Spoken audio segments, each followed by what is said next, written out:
When age fell upon the world, and wonder went out of the minds of men, when grey cities reared to smoky skies, tall towers grim and ugly, in whose shadow none might dream of the sun, or of spring's flowering meads, when learning stripped earth of her mantle of beauty, and poets sang no more save of twisted phantoms, seen with bleared and inward-looking eyes. When these things had come to pass, and childish hopes had gone away forever, there was a man who travelled out of life on a quest, into the spaces whither the world's dream had fled. Of the name and abode of this man but little is written, for they were of the waking world only. Yet it is said that both were obscure. It is enough to know that he dwelt in a city of high walls, where sterile twilight reigned, and that he toiled all day among shadow and turmoil, coming home at evening to a room whose one window opened not on the fields and groves, but on a dim court where other windows stared in dull despair. From that casement one might see only walls and windows, except sometimes when one leaned far out and peered aloft at the small stars that passed. And because mere walls and windows must soon drive to madness a man who dreams and reads much, the dweller in that room used night after night to lean out and peer aloft to glimpse some fragment of things beyond the waking world and the greyness of tall cities. After years, he began to call the slow-sailing stars by name, and to follow them in fancy when they glided regretfully out of sight, till at length his vision opened to many secret vistas, whose existence no common eye suspects.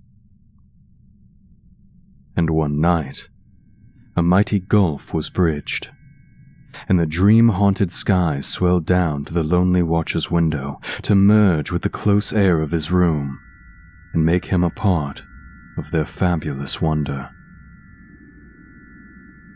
There came to that room wild streams of violet midnight, glittering with dust of gold, vortices of dust and fire, swirling out of the ultimate spaces, and heavy with perfumes from beyond the worlds.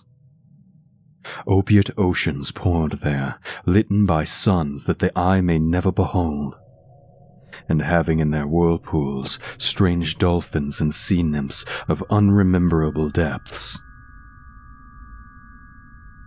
Noiseless infinity eddied around the dreamer, and wafted him away without even touching the body that leaned stiffly from the lonely window. And for days, not counted in men's calendars, the tides of far spheres bear him gently to join the dreams of which he longed. The dreams that men have lost. And in the course of many cycles, they tenderly left him sleeping on a green sunrise shore. A green shore fragment with lotus blossoms and starred by red camelotes.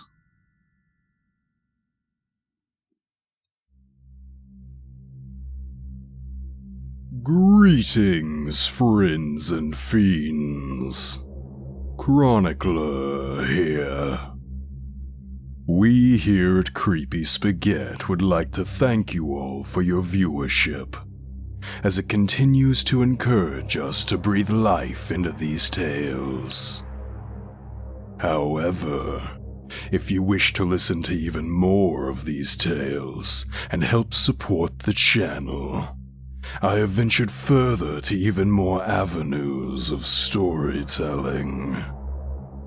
If you check in the description, you will find 2 separate links to audiobooks which I have narrated.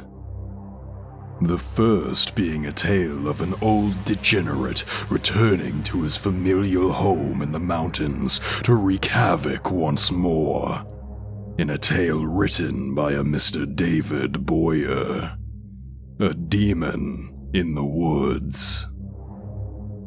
The second, about a disconnected priest arriving to his new parish, with the hopes of spreading the word of God, only to learn of a dangerous secret and the devastating truth behind the lie that is his life. In a tale written by a Miss Allison Church, The Keeper at the Gates. See you there. Until next time, fiends.